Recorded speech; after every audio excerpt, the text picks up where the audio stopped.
Recently, I found myself scrolling all types of social media, all types of sports and media outlets, refreshing the page after page after page. Is he going? Is he staying? What's truth? What's not truth? That's not what this video is going to be about.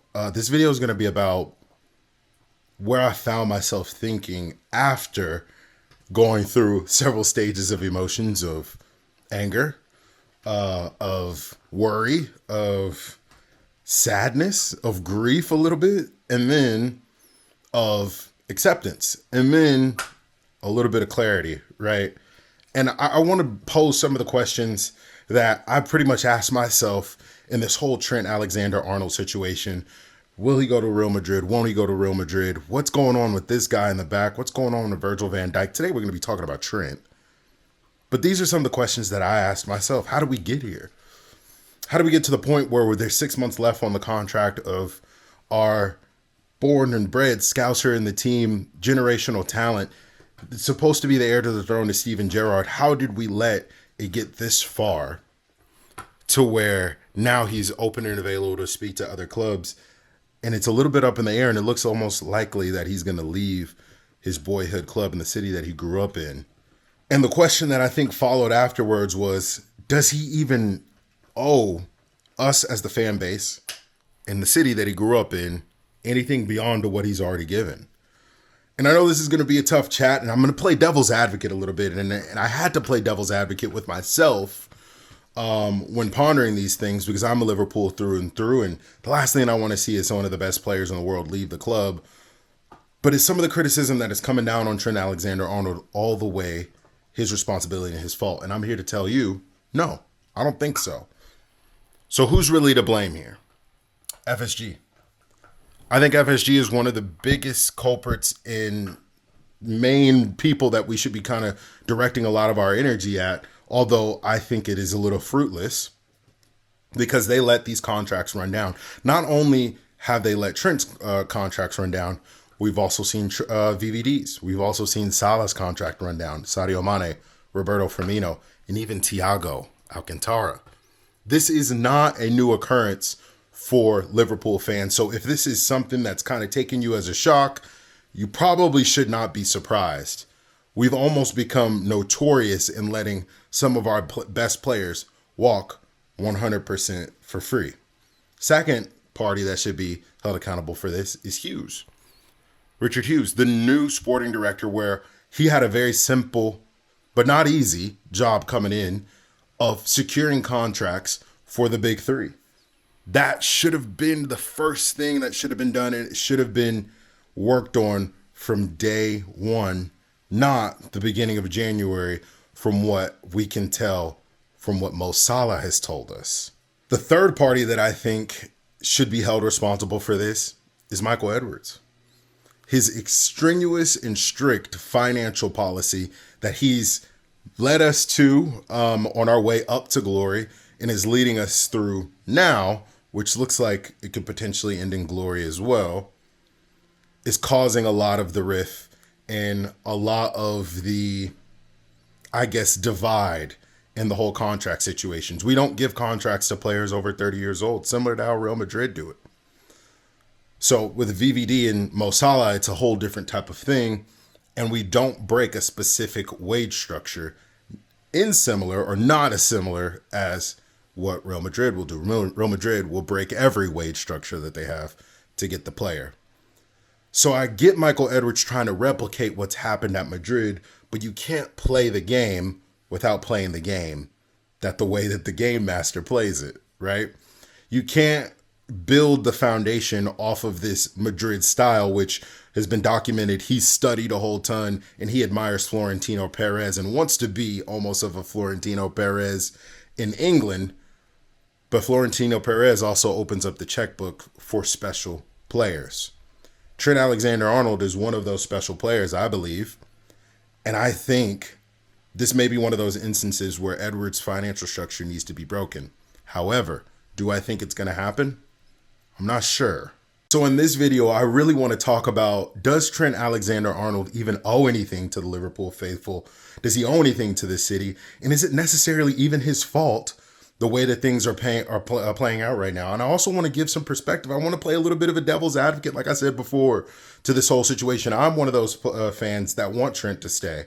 I want Trent to build a legacy here and become our next Steven Gerrard, who I'll talk about in this video, who I think a lot of us forget how he left in the first place. And I want to remind you guys of those things. I ideally want him to stay. But then there's also the reality of how sports as a business works. And I know there's a lot of people that say, you know, Liverpool and this club and the people that are attached to it are more than sports and more than business. But unfortunately, the powers that be, the people who run the Premier League and the people who run Liverpool as a club in itself, FSG, don't look at it that way. And it's unfortunate and it sucks and it's lousy. But this is the harsh truths that we need to understand in the Trent Alexander-Arnold situation. So let's jump right into it. A lot of us aren't going to want to hear this, but Trent owes us absolutely nothing. Yes, it would be ideal to get a fee for him. It'd be ideal for him to sign an additional contract and for us to bring in 60, 70, 80, $100 million for a generational talent like this. But the truth is that he doesn't owe us any of this. This is a boy that has given his entire life to this club all the way up until this age right now, 25, 26 years old. He has the right to decide where he wants to play football at, where he wants to continue his career. He's won us one of everything. He's won us everything at such a young age. Champions League, Premier Leagues, become an all-time assist leader in terms of defenders, become one of the best, if not the best right back in history, and has really already cemented his legacy at Liverpool. And maybe that's the thing. And I'm seeing a lot of people online talk about this. Does he not care about his legacy? Maybe not. Maybe football is not everything for this lad. Maybe football is not the end-all be-all for Trent Alexander-Arnold. I know he talks a lot about, you know, wanting to be going down as one of the greatest right backs ever. I mean, he already will, if we want to be really honest. He wants to win a Ballon d'Or. I think he knows it's going to be extremely difficult for a defender, and it's going to be extremely difficult playing on a team with Mo Salah and Kylian Mbappe. I think this is more of a wanting to do a lot of different things with his career before it's over. You only get a short window as a footballer to really do anything in this sport. Once you hit 30, it's time, you know, they start trying to tell you to pack it in. Look at Steven Gerrard, for an example. A club that he gave absolutely everything to, and I don't know if we remember this, didn't repay him back very well. And I think that might be one of the reasons why Trent is maybe leaning towards the exit door versus leaning towards the entrance door. Because if you look at Stevie and the way that we treated him, and you look at Stevie and the type of send-off that he got, he did not get the fairy tale ending that we all envisioned in our mind that Stevie got. And I'm seeing a lot of posts on Twitter and Instagram and stuff like that. Like, he's a true Scouser. He never traded up on us. But in a way, we traded on Stevie. No, where he became a bit part player under Brendan Rodgers. And I know that we don't have really control over that whole thing as fans, and stopped getting minutes and was almost forced out of the door to LA Galaxy in America. He didn't even get to retire here at Liverpool. And if we want to be honest, let's look in a more modern day examples of a Mo Salah. Even last year, there was whispers in corners, and maybe even not whispers, maybe shouts in corners of the fan base of Mo Salah should be leaving to Saudi Arabia for $100 million. One of our greatest ever players not being honored the way that he probably should. And maybe Trent's looking at these things. Maybe Trent is eyeing some of these moments that have happened in our history where almost none of our iconic players get the send-off that they deserved, or will get the send-off that they deserved. Bobby Firmino may be one of those players as well. We look at Bobby, we look at Mane, guys that wanted to stay in our club, but the club just refused to keep them on, even taking pay cuts. Because they were over a certain age, they were told that they would be moved on. These players, Mane and Firmino, they're still playing football today. They're not retiring at the club that loved them so much. And maybe Trent's looking at these things. Maybe there's things going on behind the scenes that we don't even understand as a club. So, for me, I know we are demanding that Trent love our club and be loyal to us. But does this club love him? The club, as a greater, as us fans, of course we love him. But there's a difference between the club and the entire Liverpool Football Club. If you get what I'm saying, the people, the fans, the spirit, the heart of this club love Trent. But does the club as the business love Trent? And he's not a dumb kid. He's looked at the legends in the past, players that are better than him, players that are in the team right now that probably aren't getting the respect and the treatment that they need. I mean, for fuck's sake, they made Gerrard move on once he hit a certain age. And then we pretended like we gave him this grandiose send-off at the end of his career once he retired, not in Liverpool, but essentially in LA Galaxy in Los Angeles. Our biggest legend. We want him to stay loyal to an institution who will discard him immediately for a bad run of form or a drop-off in quality. Why are we blaming him for protecting himself and his family?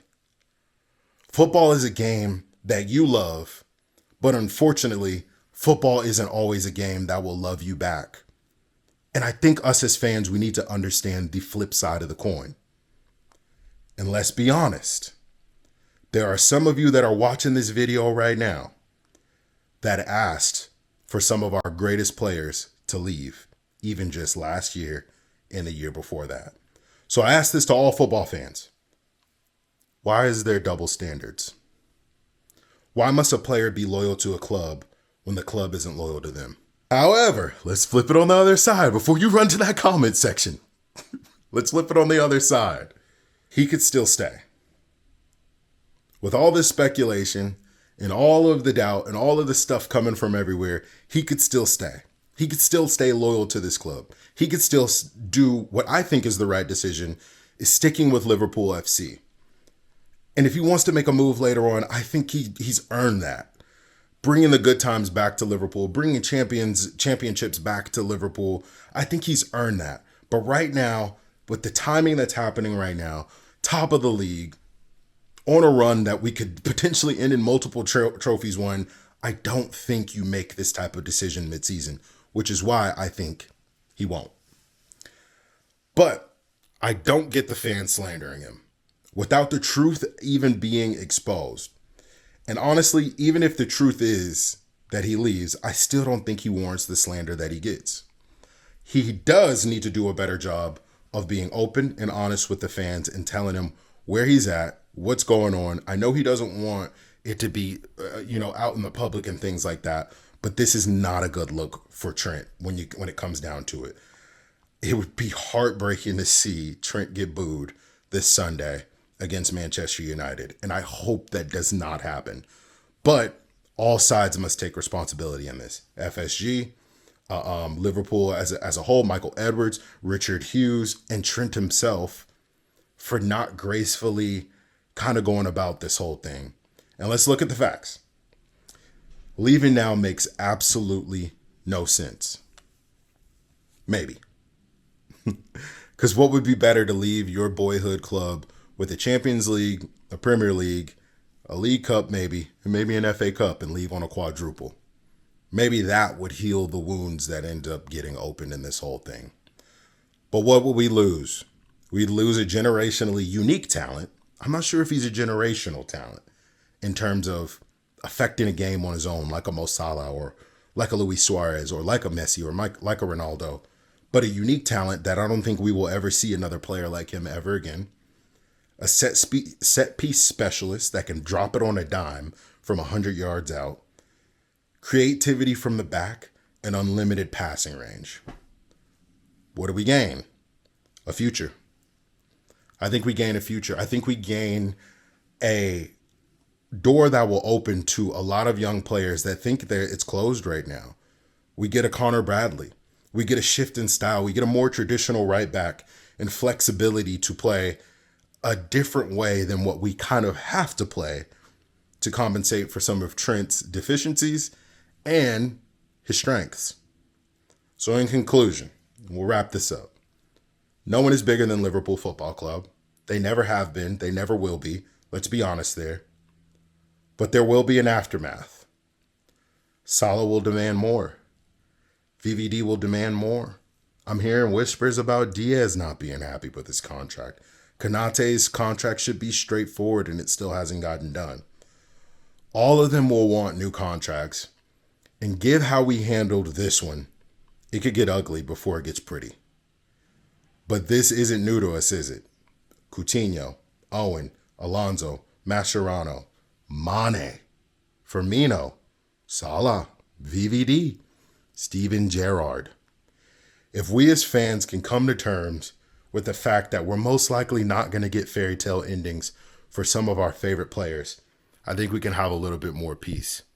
And that Liverpool Football Club will always be Liverpool Football Club, regardless of who's playing at right back and who's not. Let me know what you guys think down below. Leave a comment. If you guys like the video, subscribe. Happy New Year. We'll see you guys on the next one. Peace.